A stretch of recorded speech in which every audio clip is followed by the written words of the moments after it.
Police are looking for a man they say stole a car with a 15-month-old boy inside. It happened at a school parking lot. Then that man ditched the car in an alley less than a mile away with the toddler still inside. 9 News obtained this security camera video showing the moment the suspect pulled up and ran away, leaving the little boy inside with most of the windows rolled up.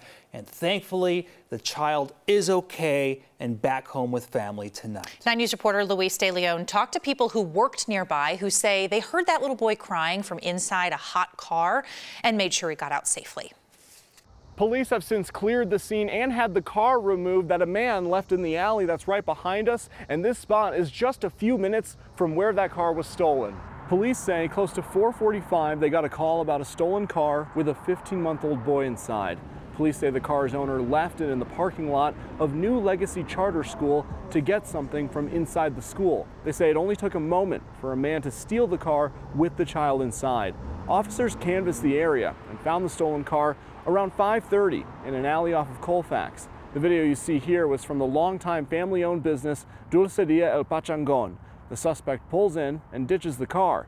The shop's owner and her sons tell us that they were taking out the trash and heard crying coming from the car, so they took a look and found the toddler inside.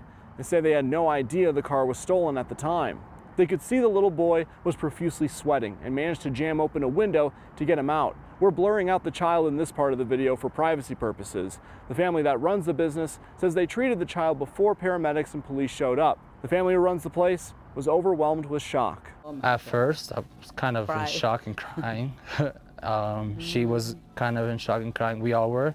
Police say the child was ultimately not hurt and has been reunited with their parents, but the suspect is still out there. So if you have any information, call Metro Denver Crime Stoppers. In Aurora tonight, I'm Luis De Leon, 9 News. Police said they searched that area around the alley, but they couldn't find the suspect. And you saw those images police shared in this story from the surveillance video. They described this suspect as a Hispanic man, about 25 years old, 5'10"-ish, wearing all black with white shoes and a black hat with white writing. Police are asking anybody with information to call Crime Stoppers. Denver police say a 17-year-old is responsible for shooting and killing a man driving on I-70 last month. Officers arrested the boy in Westminster last night, and police are not sharing his name because of his age. They say the teenager did not know Kevin Piaskowski. The 31-year-old was driving home from work when police say the teenager shot into his car near the Northfield, Quebec exit. Piaskowski died 15 minutes from home. Police say the suspect was in a stolen car. He crashed into the back of a semi-truck and other cars, then ran away. Police say one of the other cars involved in the crash was also stolen. That driver ran off too. Police are trying to figure out if those two suspects are connected. He had just started 8th grade this week, and then today, Jose Hernandez's family says that he died from an accidental fentanyl overdose. Hernandez's grandmother said that she found him in the bathroom and called 911, but it was too late. His grandmother says Hernandez was a respectful, sweet boy who was doing well in school and loved to skateboard. He was an 8th grader at Aurora Hills Middle School. And I miss him so much. How I wish he could come back to us. I just wish, they could do more about it and just stop this, because it's just going out of hand. Aurora police say they're still investigating, looking into this child's death. Jose's family tells us his mother was deported back in 2013. Now they're trying to find a way to have her present for her son's funeral. A school district in Colorado Springs is worried about the rising toll of fentanyl in their schools. So now they're ordering the overdose reversing drug Narcan, and they're ordering it in bulk. The state health department is offering a grant to school districts to pay for large orders of Narcan. And the school resource officers at Harrison School District 2, they all carry it. But the new grant will allow more staff members to have it on hand and to be trained how to use it. We've had overdoses, unfortunately, to the north of us, to the south of us, so we do know it is in our community. We want to make sure that we're doing everything we can to protect our students. Started back in 2019, but only 3 school districts took advantage of it in its first year. The heat records just keep piling up for the metro area in northern Colorado. This morning, Fort Collins had its warmest August morning ever recorded. The low, 71 degrees. It'll be the hottest start of August by far for Fort Collins, Greeley, and the metro area. 2022 will be the third summer in Denver's history with 30 or more 95-degree days. The good news, a break from the 90s is finally in sight. Meteorologist Lauren Robinson will have a cooler forecast for next week coming up later in the show. Hope you're ready for some football, because the Broncos are getting ready to kick off the preseason at Empower Field this weekend. They take on the Cowboys tomorrow night, and you will be able to watch it on KTVD Channel 20. Some fans could even end up sitting in some shiny new seats tomorrow. Today, we saw workers out spraying down the replacement seats in that section that was damaged by the fire back in March. Nearly 200 seats burned when that happened, and 8 suites were damaged. During a meeting last week, the Metropolitan Football Stadium District said the sections would be ready in time for Saturday. On Wednesday, it looked like some of those seats were still missing. But today, the view from Sky 9 showed that section looking pretty good. Our preseason coverage starts tomorrow at 6 o'clock with Broncos Tonight. Game time is at 7, and you can watch all the action over on Channel 20. We will have live post-game reaction once that game ends, and Rod will have more about who we might see on the field tomorrow. That's coming up in sports. The head of Tina Peters' party in Mesa County says the election-denying county clerk needs to resign. Peters isn't allowed to oversee elections while she faces a felony indictment tied to tampering with elections equipment. That didn't stop her from running in the Republican primary for Secretary of State. She lost that race by 88,000 votes. She then paid $250,000 for a recount that confirmed that she lost. Today's Mesa County's Republican Party chairman told our partners at KKCO in Grand Junction he thinks Peters needs to resign.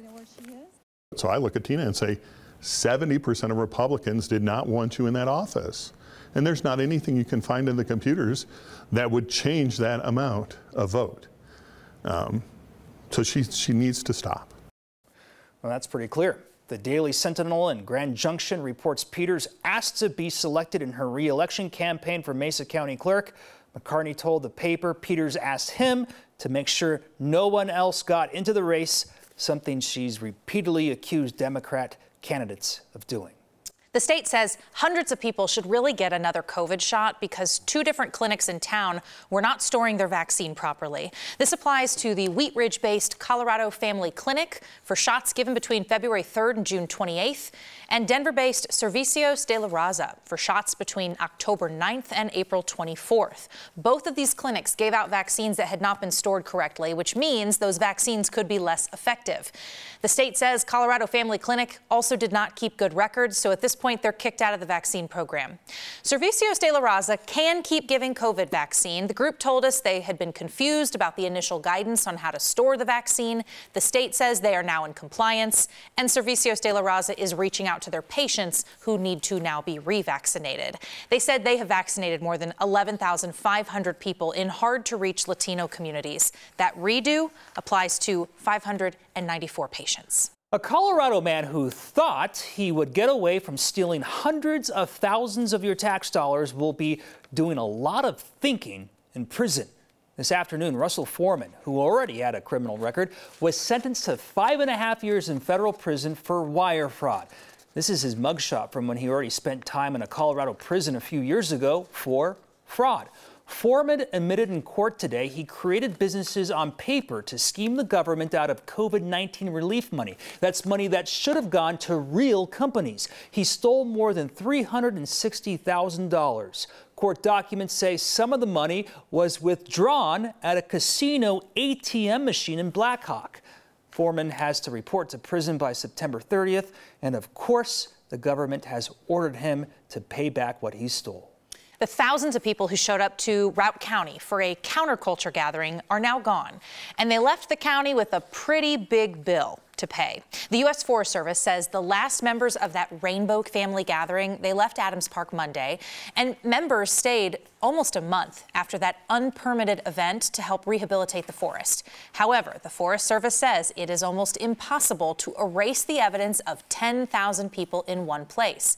So the costs to the county, an estimated $45,000 or more. The Forest Service tells our partners at the Steamboat Pilot that overall they are pretty happy, though, with how things went.